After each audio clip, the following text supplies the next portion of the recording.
Welcome to Curtis Goes Corner, coming to you from a secret underground base in occupied America. Hi folks, welcome back. From the post-millennial, Hillary Clinton uses angry black man trope against Clarence Thomas. Hillary Clinton lashed out at Justice Clarence Thomas, claiming he has always been filled with resentment, grievance, and anger. I mean, how many times have we heard the phrase deflection, especially from Democrats? It's a human trait, but the Democrats use it almost exclusively. Who's filled with more resentment, grievance, and anger than Hillary Clinton? And the funny part is the only person she needs to blame for all of her shortcomings and failures is the person she sees in the mirror. Let's read on. It's amazing to me. Hillary Clinton lashed out at Justice Clarence Thomas, claiming he always been filled with resentment, grievance, and anger. Her comments were contradictory, made those by Justice Sonia Sotomayor, who sang nothing but praise for her Supreme Court colleague. Now you're going to see a video, it's a couple minutes long, where Justice Sotomayor, even though I 99% of what she believes and I disagree with, I think it was very well done. And I do give her kudos for doing it because she didn't have to. Yeah, and there she is, on CBS Mornings talking about, it's the abortion. The abortion issue is clung on to and supported by the Democrats almost exactly mirrored way that the Democrats hung on to slavery. It's amazing to me, the similarities. On Tuesday, former Secretary of State and presidential candidate Hillary Clinton sat down with CBS Morning's Gayle King to discuss Friday's Supreme Court ruling to overturn Roe v. Wade.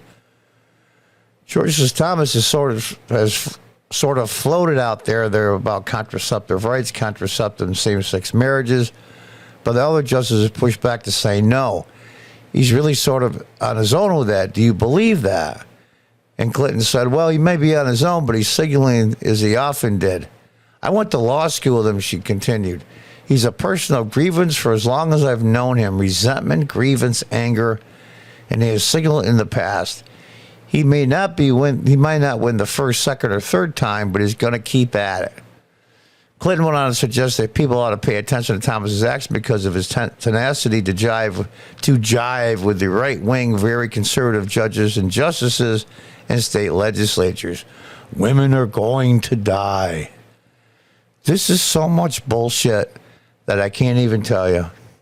It's incredible to me how they can pile it this high without it falling over. Or maybe it is falling over. The fact of the matter is this. Conservatives like Clarence Thomas, and most conservatives for that matter, do not think that the courts should set social precedents, social policy, but interpret the Constitution and the law as written. The Democrats and the progressives have always used the judicial branch of government, whether it be local, state, federal, to push their social agenda. And Thomas has always thought, and most conservative judges, that's not what this court is for. It's to uphold the Constitution of the United States. The same oath, by the way, that Hillary Clinton took when she was a senator and Secretary of State.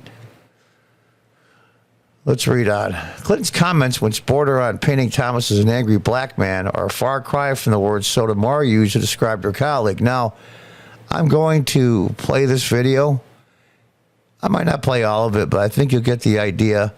Sotomayor is probably the one I disagree with the most. Maybe Keegan, close second. But listen what she has to say. I think you'll find it fascinating. But I suspect I have probably disagreed with him more than with any other justice. That we have not joined each other's opinions more than anybody else. And yet, Justice Thomas is the one justice in the building that literally knows every employee's name, every one of them. And not only does he know their names, he remembers their families' names and histories. He's the first one who will go up to someone when you're walking with him and say, "Is your son okay? How's your daughter doing in college?" He's the first one that when my stepfather died, sent me flowers in Florida. He is a man who cares deeply about the court as an institution, about the people who work there, but about people. He has a different vision than I do about how to help people and about their responsibilities to help themselves. I've often said to people, Justice Thomas believes that every person can pull themselves up by their bootstraps. I believe that some people can't get to their bootstraps without help. They need someone to help. Now, I want to pause it there. Even though I sang Sotomayor's praises for sticking up for Clarence Thomas as a person, and there you have it. There is the rift between progressive Democrats and conservatives. You cannot. She's using her seat on the Supreme Court to set social policy. And Clarence Thomas is not. He is there to uphold the Constitution as written. If you don't like the Constitution as is written, put an amendment in. But I will give her praise for saying this. She didn't have to. Help them lift their foot up so they can reach those bootstraps. That's a very different philosophy of life. But I think we share a common understanding about people and kindness towards them. That's why I can be friends with him and still continue our daily battle over our difference of opinions in cases. And there you have it, folks. There's the difference. Speaking of June 18th, Sotomayor began by pointing out she had disagreed with Thomas more than any other justice. And she went on to say, you can see in the text here, basically the same thing she said in the video. We share a common understanding about people and kindness towards them, Sotomayor concluded. That's why I can be friends with him, and we'll continue our daily battle over our difference of opinions and cases. I think she has a slanted philosophy, but I will give her credit for that. And anyone that has ever seen, I'm trying to think, I think it's called Justice for All.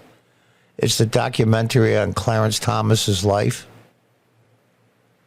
This man came from nothing, less than nothing, lived in a one-room shack with his family, and the ditch running outside was the toilet. That's not a joke. That's actually true. You know, they all came from humble beginnings and blah, blah, blah. This man came from nothing. And his grandfather taught him a lot about personal responsibility. His grandfather was quite the hard ass. But he might not have appreciated his grandfather at the time, but as he's gotten older, you can tell he thinks the world of his ideology. And these liberals, progressives, Democrats, whatever the hell label you want to use, a lot of them didn't come from nothing.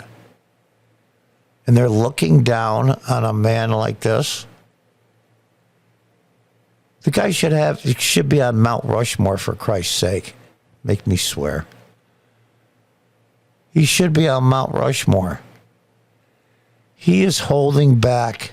He is holding up the firewall that is the progressive social ideology and agenda to ram it down the throats of millions of people. The man should be canonized. It's amazing to me. Though not a perfect man, but I want to leave you with this. Go back on YouTube and watch the Clarence Thomas confirmation hearings. And the head of the Judiciary Committee looked at him with anger and disgust. You know, we could tell people's emotions by the looks on their faces. Like, how dare you, after all these false accusations made against you, withdraw?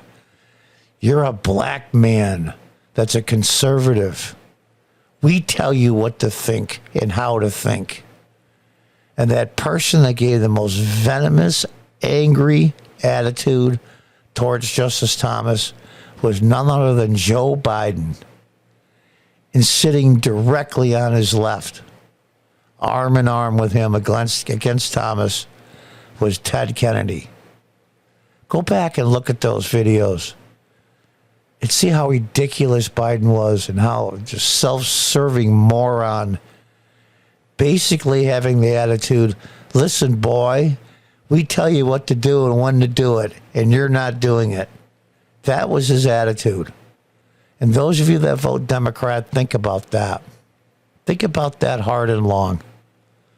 Until the next time, goodbye and good luck.